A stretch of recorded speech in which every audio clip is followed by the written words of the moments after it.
dia, boa tarde, boa noite, não sei exatamente que hora que você está assistindo esse vídeo.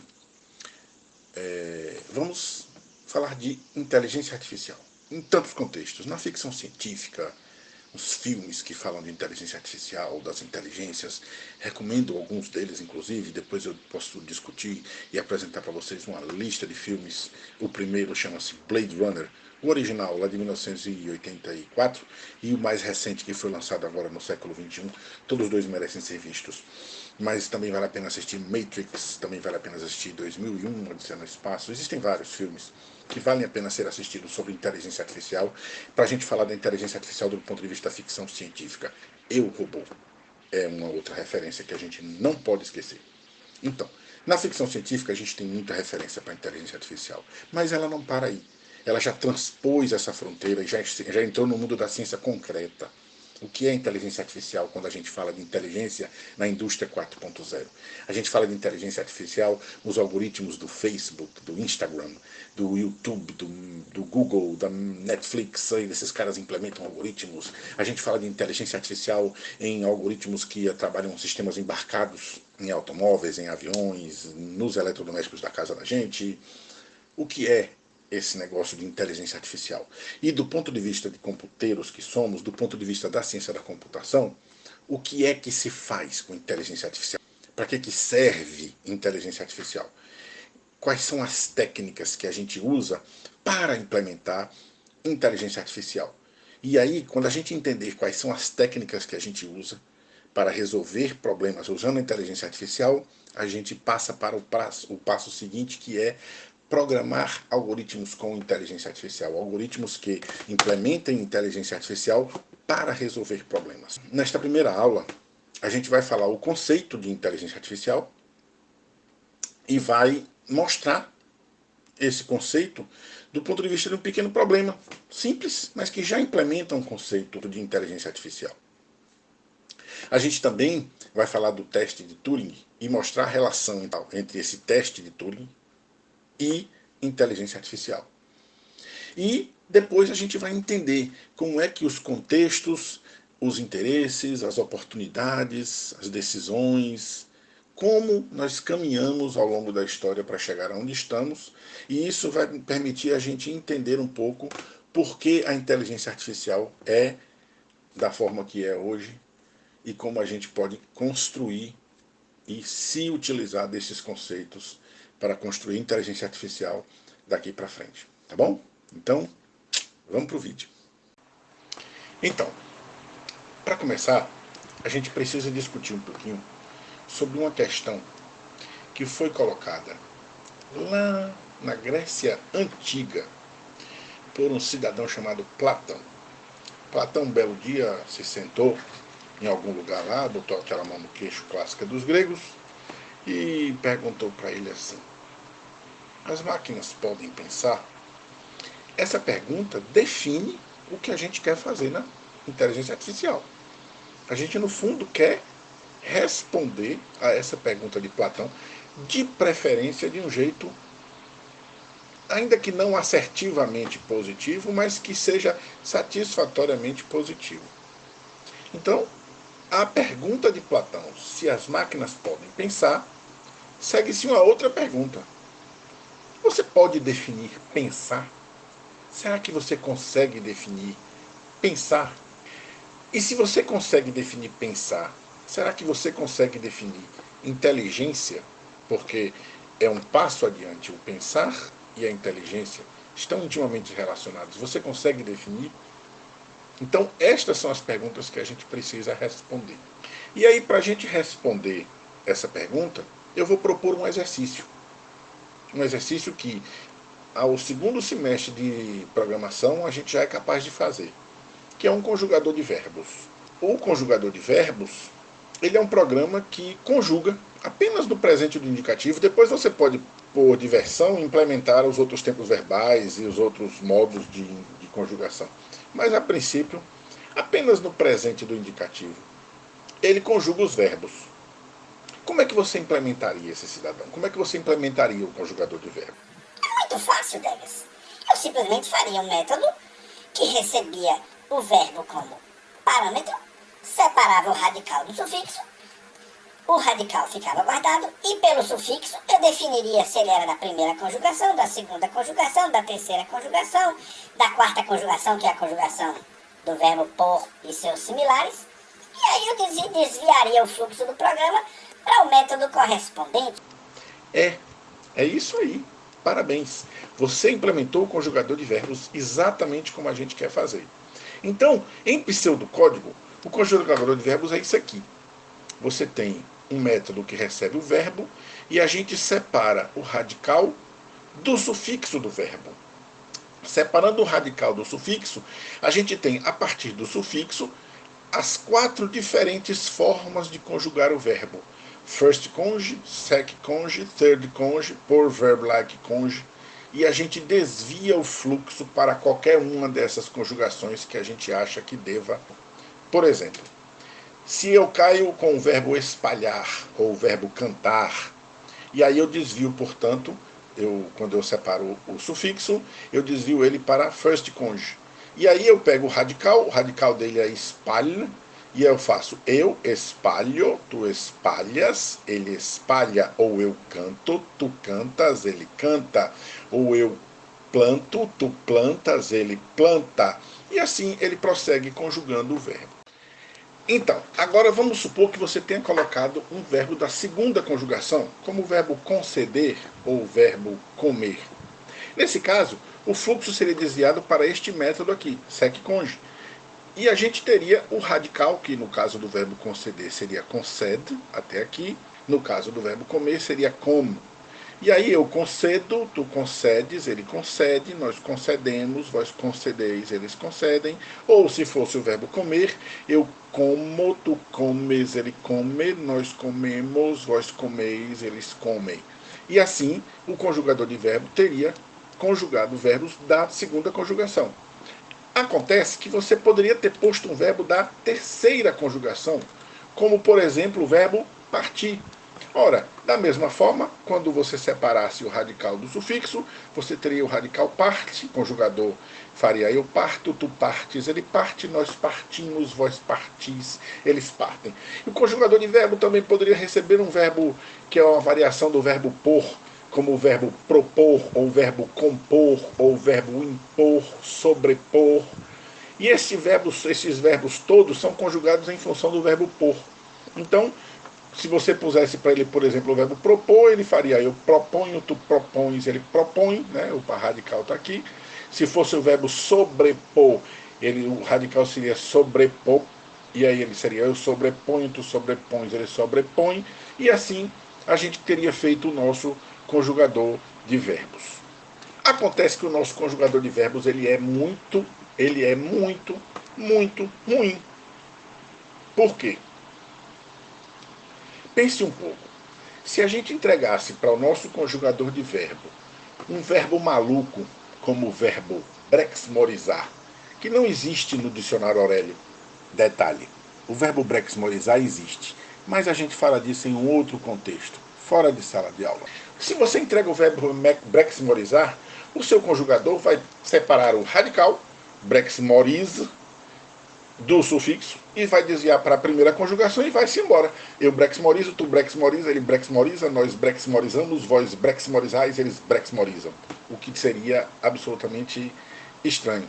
Além disso, se você entrega para ele um verbo como o verbo cear, olha só, o verbo cear, o radical é ce. E aí, se você entrega para o seu conjugador o verbo cear, ele faz eu ceo, tu ceas, ele cea. Nós ceamos, vós ceais, eles ceam. E é errado, porque eu ceio, tu ceia, ceia e eu ceio. O verbo cear é um verbo irregular. E o seu conjugador de verbo não sabe disso. Então, para a gente se livrar deste problema do conjugador de verbo, o que é que a gente pode fazer? Ah, Degas, é fácil. Eu posso implementar um método de correção. Isso. E aí, a gente vai fazer isso como exercício. A gente vai implementar o conjugador de verbo com um botão. Esse botão é você errou. Então você entrega um verbo para o seu conjugador e ele vai conjugar. E ele tem lá o botãozinho você errou. Então se você entrega para ele um verbo que não existe, ele vai conjugar. Você aperta o botão você errou e você explica para ele que aquele verbo não existe. Da próxima vez que você entrega o verbo para ele, ele não vai mais conjugar. Ele vai dizer, não posso conjugar esse verbo porque ele não existe. Da mesma forma, se você entrega para ele um verbo irregular, você diz, você errou. Aí depois você explica, o verbo, a conjugação deste verbo, que é irregular, é desta forma. E aí da próxima vez que você entregar aquele verbo, ele não vai mais errar a conjugação. E aí o seu conjugador de verbo, ele será capaz de aprender a conjugar verbos. E o detalhe, nenhuma pessoa que você conhece aprende a conjugar verbos tão rápido quanto o seu conjugador, porque você só precisa dizer para ele uma vez a conjugação certa e ele nunca mais vai errar. Entenderam? Esse conjugador de verbo, ele pode ser estendido para um conceito de um algoritmo resolvedor, um solver algorithm. É um algoritmo que você apresenta para ele a solução geral para um tipo de problema e a possibilidade de você gerar soluções novas a partir do aprendizado que ele tem. Então você pode construir um programa que tem um método de aprendizagem e aí à medida que ele é apresentado a novos casos, ele nunca mais vai errar.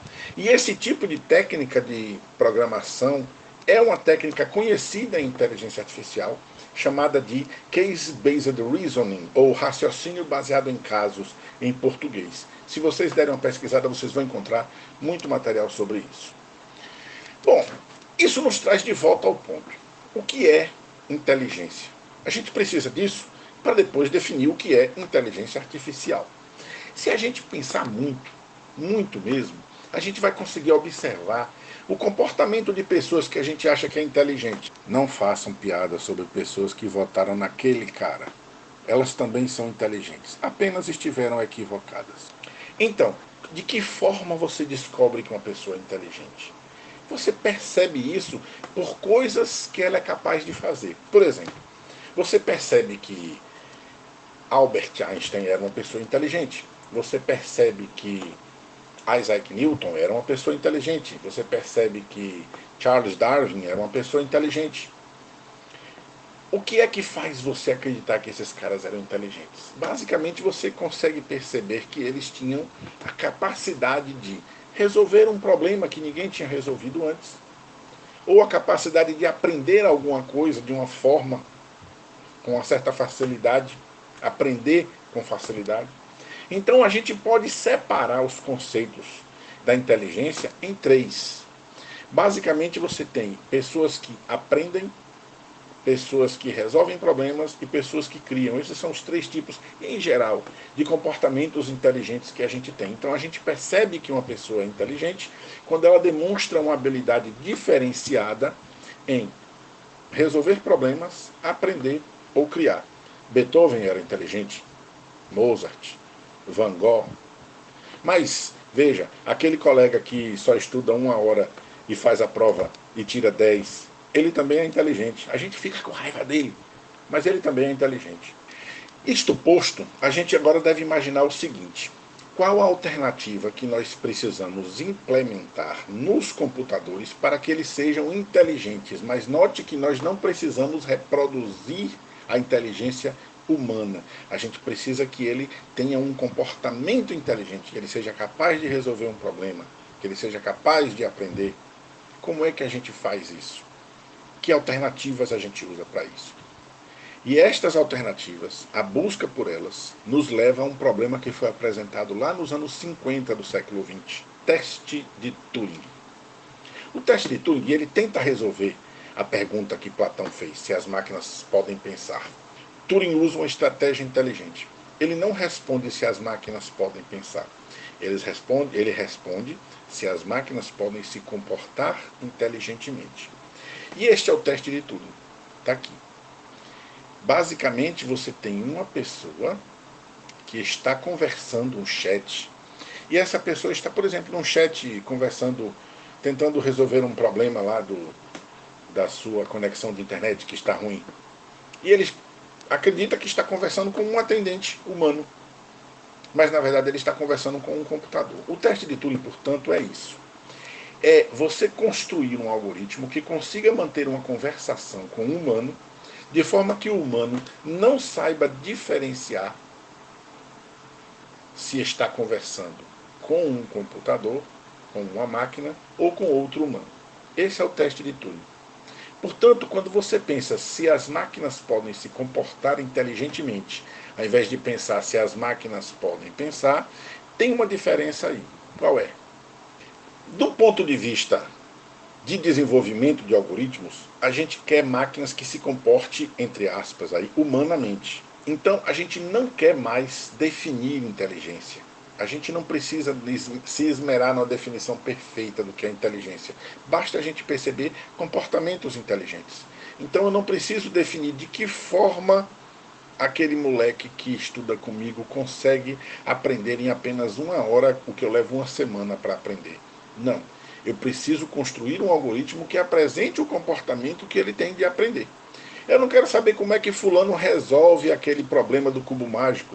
Não, eu quero construir um algoritmo que também resolva o problema do cubo mágico, ou que jogue xadrez, ou que faça um projeto de engenharia, e assim vai. Então, eu não quero definir inteligência e eu não quero aplicar os mecanismos de inteligência humana nos sistemas. Eu quero uma máquina que haja humanamente, que haja inteligentemente. E este é o objetivo de tudo que nós vamos fazer em inteligência artificial, nesta disciplina e em qualquer lugar que você estude ou apresente ou desenvolva inteligência artificial. Como curiosidade, Turing propôs o teste lá na década de 50 do século passado e achava que no ano 2000 era possível enganar uma pessoa leiga por 5 minutos, mas com poucos segundos qualquer pessoa descobre. Assistam Blade Runner. Bom, agora vamos entender um pouco na história como é que nós chegamos aqui. Lá na década de 60, eles estavam executando pesquisas na área de computação e havia um processo de revolução cognitiva. Não confundir com a revolução cognitiva da pré-história, que o ser humano se destacou dos demais animais, tá? A revolução cognitiva no seguinte sentido: estudos sobre o funcionamento interno do cérebro, juntando ciências da cognição como linguística, psicanálise, com neurociências, neurologia, psiquiatria, etc. Essas pessoas, esses cientistas, eles tentavam entender como é que o cérebro funciona e reproduzir o funcionamento do cérebro, construindo de fato uma inteligência artificial. Então, ele queria usar os conhecimentos que ele tinha do cérebro, os circuitos eletrônicos, e reproduzir através dos circuitos o funcionamento do cérebro. Então, essa turma seguiu por uma linha e do outro lado tinha uma turma que seguia pela linha de racionalizar. Não, eu não preciso descobrir como o funcionamento do cérebro, mas será que eu consigo descobrir leis que regem o funcionamento? E o primeiro grande passo nisso foi Aristóteles que deu quando ele definiu a lógica proposicional, a lógica sentencial. E aí as pessoas começaram a pensar quais são os processos de argumentação e de desenvolvimento de pensamentos que as pessoas usam no dia a dia. Será que eu posso reproduzir isso? Se eu conseguir reproduzir isso, eu consigo fazer uma máquina que se comporte inteligentemente. Note que essa turma aí, ele tenta uma ligação da inteligência artificial mais com a matemática e a filosofia, enquanto aquele outro pessoal tinha uma ligação mais com a biologia. Então, esse pessoal, portanto, ele diz, não pense, apenas haja. E haja fazendo a coisa certa. Cuidado com isso. A coisa certa não é necessariamente acertar. É tomar a decisão mais adequada, que aproxima de um certo objetivo, dadas as condições. Então, pode ser que o algoritmo encontre uma situação tal em que o objetivo não é mais alcançado. Não é culpa dele. Ele vai tomar a melhor decisão, dadas as informações que ele tem. Se ele soubesse mais, ele tomaria uma outra decisão que era mais feliz. Mas, dado o contexto que ele tinha, ele toma a decisão mais adequada. Este é o comportamento que a gente espera ser inteligente. E aí vem a proposta do desenvolvimento de agentes, que são códigos, artefatos computacionais, agentes racionais ou agentes inteligentes. Agentes que basicamente atuam num certo ambiente, eles percebem coisas do ambiente, tem algum tipo de percepção visual, sinais de luz, sinais de onda sonora e outros tipos de informação, e eles tentam, a partir destes sinais, tomar decisões que sejam inteligentes, no contexto que a gente viu anteriormente, a inteligência com a busca por um objetivo, dadas as informações, a limitação de informação que eventualmente a gente tenha. Então a gente quer um agente racional, é um agente que haja, ou pense, se eventualmente você conseguir, de maneira humana ou racional. Se for um agente humano, ele age e pensa humana e racionalmente. Se não, basta que ele haja racionalmente. presumindo que os humanos ajam racionalmente. Bom, só para completar a nossa visita à história, veja que lá na década de 40, os primeiros circuitos lógicos surgem, e na década de 50, Turing apresenta o teste de Turing, quando ele discute sobre a possibilidade do uso de inteligência artificial para resolver problemas. Turing percebe o seguinte: existe uma gama de problemas que nós humanos, não conseguimos descrever. E como a gente não consegue descrever, a gente não consegue produzir um programa para resolvê-lo. Mas a gente pode construir um programa que explore este problema e este programa descubra soluções para este problema.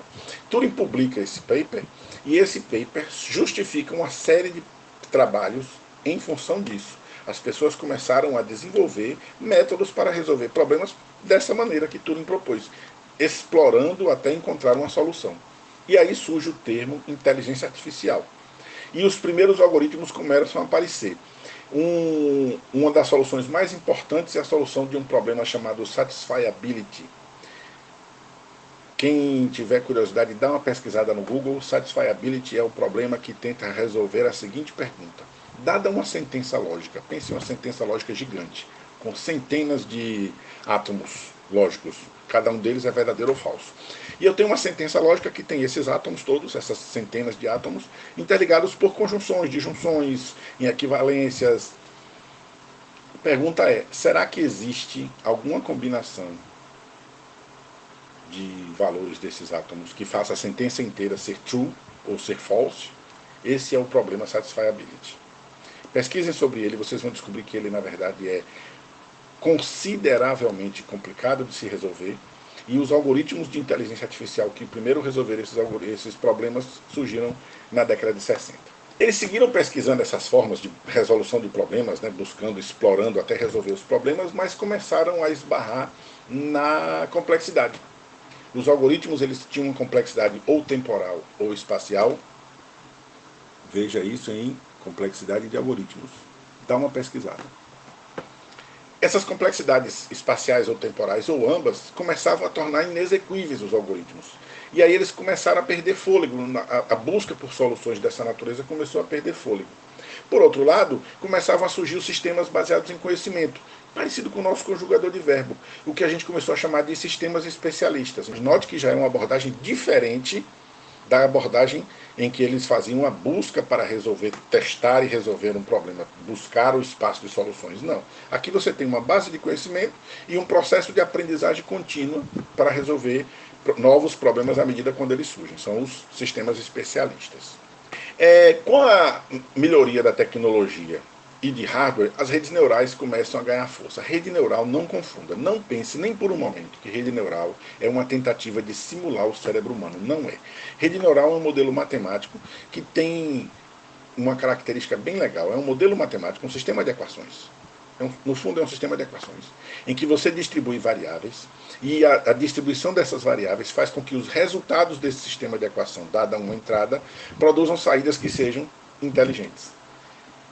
Quem quiser falar sobre isso um dia é muito bem-vindo na disciplina. Essas redes neurais se aproveitavam do fato de que havia muita tecnologia de hardware e sistemas distribuídos que permitiam a proliferação de sistemas dessa natureza. No século XXI, que é onde nós estamos, a robótica ganhou força, os agentes baseados em sistemas especialistas, em redes neurais, ganham força, as redes neurais ganham força, e recentemente a inteligência artificial humana, aquela que tenta descobrir o modelo biológico de funcionamento do cérebro, voltou a ser revisitada. Não com a expectativa de reconstruir o cérebro, mas com a expectativa de construir ciborgues. Quem tiver curiosidade, dá uma olhada na pesquisa de um brasileiro chamado Miguel Nicoleles. Ele tenta resolver um problema muito interessante. Entender de que forma o cérebro se comunica com um braço, ou com uma perna, com um membro, e assim conseguir interpretar a comunicação e construir um braço robótico, uma perna robótica, ou mesmo um corpo robótico para uma pessoa. Então é isso, gente. Muito obrigado. Até a próxima.